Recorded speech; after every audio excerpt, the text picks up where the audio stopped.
Hello everyone, welcome back to my YouTube channel.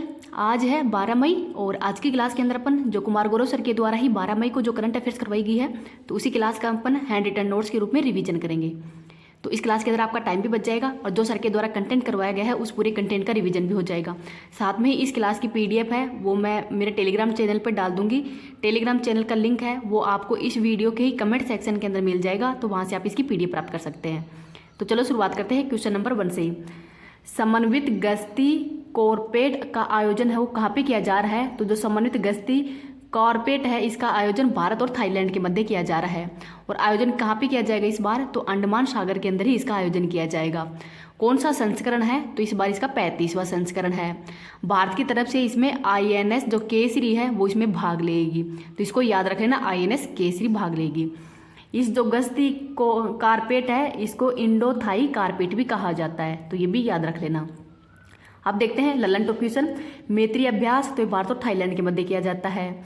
Garuda शक्ति भारत और Indonesia के मध्य। संप्रीति एंड बोंगो सागर अभ्यास का आयोजन भारत और बांग्लादेश के मध्य। मित्र शक्ति अभ्यास का आयोजन भारत और श्रीलंका के मध्य। सिम्बैक्स का आयोजन भारत और सिंगापुर के मध्य। और बोल्ड कुरुक्षेत्र है इसका आयोजन भी भारत और सिंगापुर के मध्य ही किया जाता है। फ्रिंजेक्स भारत और फ्रांस के मध्य। और तर्कस अभ्यास का आयोजन भारत और USA के मध्य किया जाता है, तो इसको भी याद रख लेना। अब देखते हैं question number 2। Persona non grata, जो पर्सोना नॉन ग्राटा है इसके अंदर ही किस देश के राजनयिक को घोषित किया गया है? तो जो कनाडा का राजनयिक है उसको चाइना के द्वारा ही पर्सोना नॉन ग्राटा के अंदर घोषित कर दिया गया है। तो ये घोषित करने का कारण क्या है? क्योंकि जब कनाडा के जो MLA हैं उसके साथ में, जो कनाडा के जो भी मंत्री थे उसके साथ में चाइना के जो राजनयिक था उससे कुछ मतलब झगड़ा हो गया था, तो वहाँ से जो कनाडा के अंदर जो चाइना का राजनीतिक था उसको वहाँ से निकाल दिया गया। तो चाइना के द्वारा भी कनाडा के जो राजनीतिक था उसको निकाल दिया गया। तो इस वजह से एक चाइना के द्वारा ही इसको, ये कनाडा के जो राजनीतिक है उसको पर्सोना नॉन ग्राटा है उसके लिस्ट के अंदर डाल दिया गया है। इसकी शुरुआत कब की गई थी? तो वियना अभिसमय 1961 के अंदर इसको शुरू किया गया था, तो ये भी याद रख लेना। कनाडा की राजधानी ओटावा है। आगे और देखते हैं। COP15 का आयोजन मॉन्ट्रियल कनाडा में ही किया गया था। 65वां राष्ट्रमंडल सम्मेलन का आयोजन हैलिफैक्स कनाडा में किया गया था। सबसे लंबी तटरेखा विश्व की ये कनाडा की ही है, वियना। तो ये ऑस्ट्रिया की राजधानी वियना है। और कौन सी नदी के किनारे है? तो डेन्यूब नदी के किनारे है। और जो ओपेक है इसका हेडक्वार्टर भी कहाँ पे है? तो वो भी वियना ऑस्ट्रिया के अंदर ही है, तो इसको भी याद रख लेना। अब देखते हैं क्वेश्चन नंबर 3। स्वच्छ भारत मिशन, तो जो स्वच्छ भारत मिशन है इसकी शुरुआत 2 अक्टूबर 2014 को की गई थी। और इसके जो स्वच्छ भारत मिशन ग्रामीण चरण 2 है उसके अंदर ही किस राज्य के 100% गाँव हैं वो ODP प्लस घोषित कर दिए गए हैं? तो बड़े राज्यों की श्रेणी में तेलंगाना है और छोटे राज्यों की श्रेणी में सिक्किम है, जो कि 100% वहाँ के गाँव हैं वो ODF प्लस हैं वो घोषित कर दिए गए हैं। तो ODF का मतलब क्या होता है? तो खुले में शौच से मुक्त। और ODF प्लस का मतलब होता है कचरा प्रबंधन करना, तो इसको भी याद रख लेना। अब देखते हैं स्टैच्यू ऑफ इक्विलिटी, तो हैदराबाद के अंदर ही संत जो रामानुजाचार्य हैं उनकी प्रतिमा को स्थापित किया गया है। राष्ट्रपति निलयम तो सिकंदराबाद में स्थापित किया गया है। स्काई रूट एरोस्पेस तो हैदराबाद में ही है। और जो स्काई रूट एरोस्पेस है इसके ही द्वारा ही जो निजी उपग्रह है ये विक्रम S है वो लॉन्च किया गया है। और धवन 2 ये 3D प्रिंटेड क्रायोजेनिक इंजन है, तो इसको भी याद रख लेना। हरे कृष्णा हेरिटेज तो ये भी तेलंगाना के अंदर ही शुरू किया गया है। अब देखते हैं क्वेश्चन नंबर 4। थैलेसीमिया बाल सेवा योजना है इसके पहले चरण की शुरुआत 2017 में की गई है। और इसके जो 3rd चरण की शुरुआत है वो हाल ही के अंदर 2023 में की गई है। कौन से मंत्रालय के द्वारा शुरू की गई है? तो स्वास्थ्य एंड परिवार कल्याण मंत्रालय के द्वारा इसको शुरू किया गया है। और इस योजना के अंदर जो खर्चा है वो कोल इंडिया लिमिटेड के द्वारा ही वहन किया जाएगा। और जो ये थैलेसीमिया है ये इसके अंदर ही अस्थि मज्जा के अंदर होता है जिससे कि रक्त का निर्माण नहीं हो पाता। तो ये थैलेसीमिया है एक रक्त विकार ही है, अर्थात वंशानुगत रोग है। अन्य रोग कौन से हैं रक्त विकार? तो मलेरिया है, ये प्लाज्मोडियम प्रोटोजोआ के कारण होता है और ये RBC को प्रभावित करता है। मलेरिया की पहली वैक्सीन है मोस्किवरिक्स।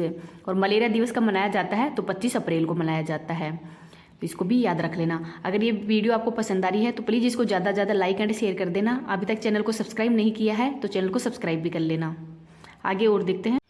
हीमोफीलिया इसको शाही रोग भी कहते हैं, इसके अंदर भी रक्त का थक्का है वो नहीं जमता है। और हीमोफीलिया दिवस है वो 17 अप्रैल को मनाया जाता है। स्किल सेल एनीमिया, तो इसके अंदर ये आरबीसी का आकार है वो हस्तियाकार हो जाता है। डाउन सिंड्रोम तो 21वें गुणसूत्र के कारण होता है, और पटाऊ सिंड्रोम तो 13वें गुणसूत्र के कारण होता है, तो इसको भी याद रख लेना। क्वेश्चन नंबर 5 देखते हैं। स्टेट रोबोटिक्स फ्रेमवर्क है, ये पहली बार ही तेलंगाना राज्य के द्वारा शुरू किया गया है। तेलंगाना के वर्तमान में सीएम कौन है, तो चंद्रशेखर राव है। तेलंगाना के अंदर ही बथुकम्बा फेस्टिवल है, इसका आयोजन किया जाता है। और ये जो स्टेट रोबोटिक्स फ्रेमवर्क है, ये लॉन्च करने का उद्देश्य क्या है, तो रोबोटिक्स है वो कृषि, स्वास्थ्य, शिक्षा, बैंकिंग क्षेत्र के अंदर ही इनको बढ़ावा देना है, इसका प्रमुख उद्देश्य है। गोवा का पूर्ण राज्य का दर्जा तो 56वें संविधान संशोधन के द्वारा ही 1987 में दिया गया है। और सिक्किम को भारत में कब शामिल किया गया था, तो 1975 के अंदर ही 36वें संविधान संशोधन के द्वारा ही। जम्मू कश्मीर एंड लद्दाख जो केंद्र शासित प्रदेश है, ये 31 अक्टूबर 2019 को बने थे। और दादर नागर हवेली तथा दमन दीव, इन दोनों को एक साथ मतलब कब शामिल किया गया था, तो 26 जनवरी 2020 के अंदर ही। तो ये दोनों को एक साथ यूटी बना दिया गया। वर्तमान में भारत के अंदर 28 राज्य हैं और 8 यूटी हैं, तो ये भी याद रख लेना। अब देखते हैं क्वेश्चन नंबर 6। चलने के अधिकार को ही लागू करने वाला पहला राज्य कौन सा है, तो ये पंजाब है। पंजाब के वर्तमान में सीएम कौन है, तो ये है भगवंत मान। तो जो पैदल चलने वाले हैं उनके लिए फुटपाथ की व्यवस्था करना और साइकिलिंग ट्रैक भी बनाना है, इसका प्रमुख उद्देश्य है। ये चलने के अधिकार को लागू करने का उद्देश्य क्या है, मतलब कारण क्या है, तो जो बढ़ते हुए एक्सीडेंट है उसके कारण ही ये फुटपाथ वगैरह हैं ये बनाए जाएंगे। तो जो पंजाब सरकार के द्वारा ही जो राइट टू वॉक है, इसको मौलिक अधिकार के अंदर ही शामिल करने की मांग भी की जा रही है। तो कौन से अनुच्छेद के तहत ही, तो अनुच्छेद नंबर 21 के अंतर्गत ही। तो अनुच्छेद नंबर 21 के अंदर ही प्राण एंड दैहिक स्वतंत्रता के बारे में बताया गया है। पंजाब सरकार के द्वारा ही एक विधायक, एक पेंशन योजना, लोक मिलनी योजना और प्रोग्रेसिव जो समिट है, इसका आयोजन भी पंजाब में ही किया गया था, तो इसको भी याद रख लेना। अनुच्छेद नंबर 21(1) है वो 86वें संविधान संशोधन के तहत ही शिक्षा के अधिकार को इसके अंदर ही शामिल किया गया था। निजता का अधिकार है, ये पट्टा स्वामी जो केस हुआ था उसके अंतर्गत ही निजता का अधिकार है, उसको भी अनुच्छेद नंबर 21 के अंतर्गत ही डाल दिया गया था, तो इसको भी याद रख लेना। अब देखते हैं question number 7। My life as a comrade जो बायोग्राफी है ये किसकी है, तो ये के शैलजा की है। के जो शैलजा है ये केरल की पूर्व स्वास्थ्य मंत्री है, और इनको ही जो रेमन मैग्सेसे पुरस्कार है वो भी दिया जाना था, लेकिन इन्होंने रिजेक्ट कर दिया, उनको सामूहिक हित के लिए इसको रिजेक्ट कर दिया गया। तो इनको ये पुरस्कार देने का उद्देश्य क्या है, तो इनके द्वारा ही जो कोविड-19 हुआ था उसके मतलब अच्छी तरह से उसको कंट्रोल किया था, इसीलिए इनको रेमन मैग्सेसे पुरस्कार दिया जाना था, लेकिन इन्होंने इसको रिजेक्ट कर दिया गया है। अन्य बायोग्राफी देख लेते हैं। My life my mission Ramdev ji की है। Race of my life Milkha Singh की है। 800 तो ये मुथैया मुरलीधरन की है। The test of my life Yuvraj Singh की है। Playing it my way Sachin Tendulkar की है। बिलीव सुरेश रैना की है। नो स्पाइन तो ये सेन वोन की है, तो इसको भी याद रखना, वेरी इंपॉर्टेंट है ये हर एग्जाम के लिए। क्वेश्चन नंबर 8 देखते हैं। राष्ट्रीय प्रौद्योगिकी दिवस 2023 कब मनाया गया है, तो 11 मई को मनाया गया है। 11 मई को ही मनाने का कारण क्या है, तो 11 मई 1998 को ही ऑपरेशन शक्ति के अंतर्गत ही जो सेकंड परमाणु परीक्षण हुआ था पोखरण जैसलमेर के अंदर ही। उस समय भारत के प्रधानमंत्री कौन थे, तो अटल बिहारी वाजपेयी थे। और ये स्टार्ट कब हुआ था, मतलब पहली बार ही 11 मई को ही जो राष्ट्रीय प्रौद्योगिकी दिवस है वो कब मनाना शुरू किया गया था, तो 1999 के अंदर ही पहली बार मनाना शुरू किया गया था। इस बार इसकी थीम क्या है, तो स्कूल टू स्टार्टअप, ये इस बार की थीम है, तो थीम इंपॉर्टेंट है, याद रख लेना। पहला परमाणु परीक्षण कब किया गया था, तो 1974 में किया गया था पोखरण जैसलमेर के अंदर ही।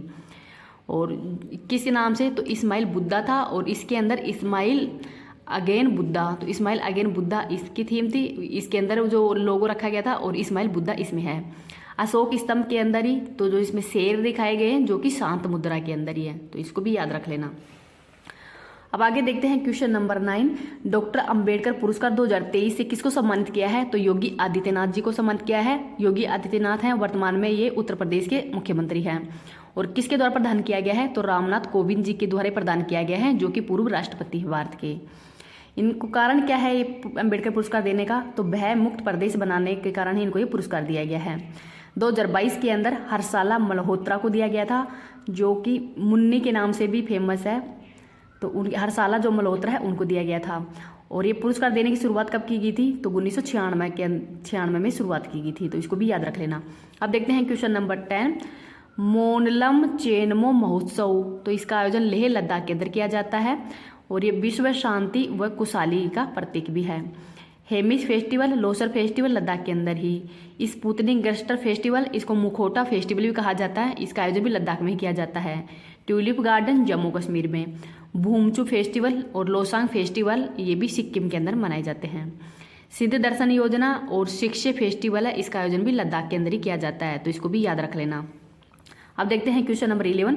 श्रीलंका के सुप्रीम कोर्ट के द्वारा ही समलैंगिकता को ही अपराध की श्रेणी से बाहर कर दिया गया है, तो इसको भी याद रख लेना, वेरी इंपॉर्टेंट है ये भी। की क्लास का रिवीजन कर लेते हैं।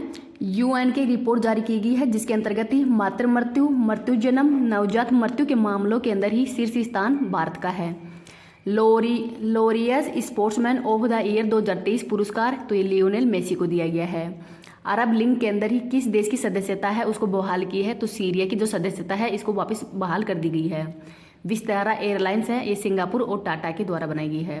हरे कृष्णा हेरिटेज टावर का शिलान्यास है, वो हैदराबाद तेलंगाना में किया गया है। लिथियम के भंडार हैं, वो हाल ही में राजस्थान के नागौर जिले के डेगाना के अंदर मिले हैं। सक्षम लर्निंग प्रबंधन सूचना प्रणाली है, ये स्वास्थ्य एवं परिवार कल्याण मंत्रालय के द्वारा शुरू की गई है। एशियाई भारोत्तोलन चैंपियनशिप 2023 का आयोजन दक्षिणी कोरिया के अंदर किया गया है। भारत की पहली पोड टैक्सी परियोजना की शुरुआत उत्तर प्रदेश में की गई है। टेगिन भाषा के अंदर ही पहली फिल्म ट्रेलर लॉन्च किया गया है, तो ये किरण रिजिजू के द्वारा इसको लॉन्च किया है और फिल्म का नाम है लव इन 90s, तो इसको भी याद रख लेना।